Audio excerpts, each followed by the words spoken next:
मोदी जी, आपसे और हमारे रक्षा मंत्री राजनाथ सिंह जी से मेरे दो सवाल हैं सम्मान पूर्वक। जब देश खतरे में आता है तो जनता को कुर्बानी देनी चाहिए। हम डीजल छोड़ दें, सोना ना खरीदें, शादियों में हम विदेश के टूर में ना जाएं, स्वीकार कर लिया मोदी जी। मोदी जी, आप एक बात जानते हैं, 1965 में जब पाकिस्तान के साथ हमारा युद्ध हो रहा था तो हैदराबाद के आखिरी निजाम थे मीर उस्मान अली खान। उस समय हमारे प्रधानमंत्री थे लाल बहादुर शास्त्री जी, स्वर्गीय लाल बहादुर शास्त्री जी। बहुत ही साधारण व्यक्ति थे, जन से बहुत प्यार करते थे। उन्होंने बातचीत की थी एयरपोर्ट में मीर उस्मान अली खान जी के साथ, और कहा जाता है कि उन्होंने 5 टन सोना दिया। आज की डेट में 8100 करोड़ उसकी कीमत है मोदी जी, बराबर। अब एक और विचित्र बात मैं आपको बताना चाहूंगा।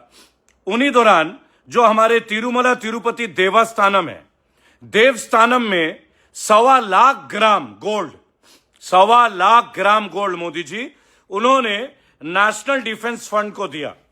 नेशनल डिफेंस फंड, ठीक है मोदी जी, ये हमारे मंदिरों ने दिया। और दक्षिण भारत के जो कलाकार हैं उन्होंने 8 लाख रुपए कैश दिए। क्या गजब का पेमेंट कलेक्शन है मोदी जी, देखिए। क्योंकि लाल बहादुर शास्त्री साहब जो थे वो जनप्रतिनिधित्व करते थे, वो विदेश टूर नहीं करते थे, वो अपने देश के लिए प्रतिबद्ध थे। अब Modi ji, national defence fund में बहुत सारे पैसा लोगों ने डोनेट किया, बराबर।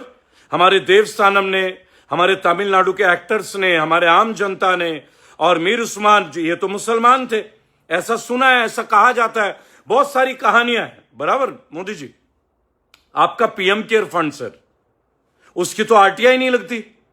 आप पीएम केयर फंड के बारे में डिटेल नहीं मांग सकते। भाई मोदी जी, आपने राष्ट्र के लिए ही तो पीएम केयर फंड बनाया था ना, जबकि एक पीएम केयर फंड तो ऑलरेडी बना हुआ था। तो क्या देश को बताना जरूरी समझेंगे कि पीएम केयर फंड का पैसा एक्चुअली कहां गया है, किन कामों के लिए इस्तेमाल हुआ है? और क्या देश को मोदी जी आप ये बता पाएंगे कि 1,24,000 करोड़ का सोना आरबीआई के गोल्ड रिजर्व से गायब है? ये सीएजी का रिपोर्ट है, ये मेरा रिपोर्ट नहीं है, डॉक्टर रेबल सदानंद का रिपोर्ट नहीं है।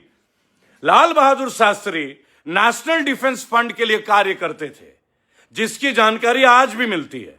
लेकिन प्रधानमंत्री मोदी जी, आप केवल 10 साल पहले बने हैं, 12 साल पहले बने हैं, और पीएम केयर फंड तो आपने कोविड के टाइम पे बनाया। तो 5 साल में पीएम केयर फंड की डिटेल क्यों नहीं मिल रही है? और सबसे बड़ी बात, हर बात पे आप देश की जनता को बोलते हो सब्सिडी छोड़ दो, ऑयल छोड़ दो, डीजल छोड़ दो, देश विदेश की यात्रा मत करो, आप लोग डोनेट करो, देश खतरे में होता है या देश में अगर वॉर की स्थिति होती है लोग दान देते हैं। अंबानी जी वर्ल्ड के टॉप 3 में है मोदी जी, अंबानी जी से डोनेट की अपील क्यों नहीं करते मोदी जी? गरीब हैं वो, क्या वो गरीब है मोदी जी? अदानी जी वर्ल्ड के टॉप 10 में थे, 3 में थे, अब टॉप 20 के अंदर है, उनसे ले लीजिए ना मोदी जी। आप तो उनके साथ ऑस्ट्रेलिया भी गए थे चार्टर्ड प्लेन में, बकायदा उन्होंने आपकी ब्रांडिंग कर रखी थी, बराबर। तो मोदी जी, केवल हम लोगों की चमड़ी क्यों, केवल दान हमसे क्यों, टैक्स हम पे क्यों, और रिलैक्सेशन अदानी अंबानी पे क्यों? आप टाटा से भी कितना पैसा लेते हैं आप लोग, किस फंड के नाम पे, वो तो आप लोग बेहतर जानते हैं, क्योंकि आरटीआई में जवाब तो दोगे नहीं। लेकिन टाटा का कितना ऋण माफ किया आप लोगों ने? मैं रतन टाटा को बहुत मानता हूं, टाटा ग्रुप को भी, क्योंकि मैं टाटा नगर से हूं। लेकिन अगर देश की बात आएगी और आप कंपनीज को रिलैक्सेशन देंगे, अनिल अंबानी को देंगे, अदानी को देंगे, तो मेरे देश के नागरिकों ने क्या जुर्म कर रखा है? 140 करोड़ भारतीय क्या क्रिमिनल है? जब देखो हमसे मांगते रहते हो आप, गैस छोड़ दो, पैदल चलो, हार्ट रेट अच्छा होगा, विदेश मत घूमो, बहुत बढ़िया। आप अपने मेंबर ऑफ पार्लियामेंट और एमएलए की ट्रेनिंग विदेश में करते हैं। ये हेमंत विश्व शर्मा विदेश क्यों गया था? साइंटिस्ट है ये साइंटिस्ट है मोदी जी। अभी हमारे जो नीट का हुआ है ना अभी पर्दाफाश, उसमें भी बीजेपी का आदमी पकड़ा गया है 30 लाख रुपए में बेचते हुए और खरीदते हुए, देखा है ना वीडियो। और मजे की बात सुनो, शुभेंदु अधिकारी जो भी जुम्मा 2-3 दिन पहले सीएम बने, और जो उनका रविंद्रनाथ है या जो भी है उनके पीए, बेचारे उस व्यक्ति की जो हत्या हुई है उसमें भी बीजेपी क्षत्रिय महासभा का बंदा पकड़ा गया है, राज सिंह। और आप नाम देते दूसरों को। किस चीज में हम अच्छे हैं भाई? दान हमसे चाहिए, हंटर हम पे चलाते हो, बढ़िया। और आपके व्यापारी मित्र वो ऐश करेंगे, करोड़ों अरबपति लोगों से आपसे दान नहीं मांगा जा रहा है, आपको दान मांगने के लिए भारत के मजदूरी दिखते हैं। यहां यूपी में मजदूरों को लठ बजाया गया कुछ दिन पहले गौतम बुद्ध नगर में। ज्ञानेश कुमार जी की बेटी थी यहां की डीएम है अभी भी, मेधा रूपम जी। बताइए, कुछ तो लिहाज रखना होगा। हमसे ही मांगो दान, हमसे ही मांगो चैरिटी, हमें ही बोलो कुर्बानी देने के लिए। ये अंबानी जी लोग, ये जो हजारों अरबों करोड़ों रुपए लेके बैठे हैं, जिनको आप इतना डिस्काउंट और टैक्स रिलैक्सेशन देते हैं, ये सपूत हैं क्या इस देश के? ये सेवक है हमारे देश के।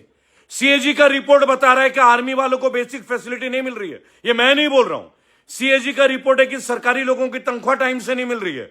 मेरा रिपोर्ट नहीं है, सीएजी का रिपोर्ट है। बिहार में जहां आपकी सरकार है, पता तो चल ही रहा होगा।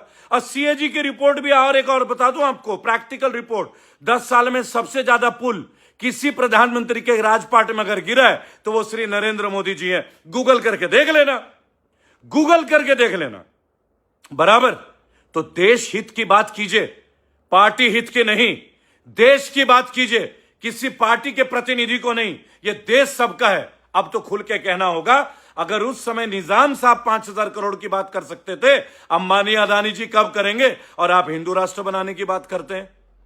तो अपने हिंदू बड़े बड़े जो व्यापारी हैं उनसे डोनेट करवाइए। ले लीजिए ना रामदेव से, 50 तरह का ठेका ले लिया उत्तराखंड सरकार का रामदेव ने।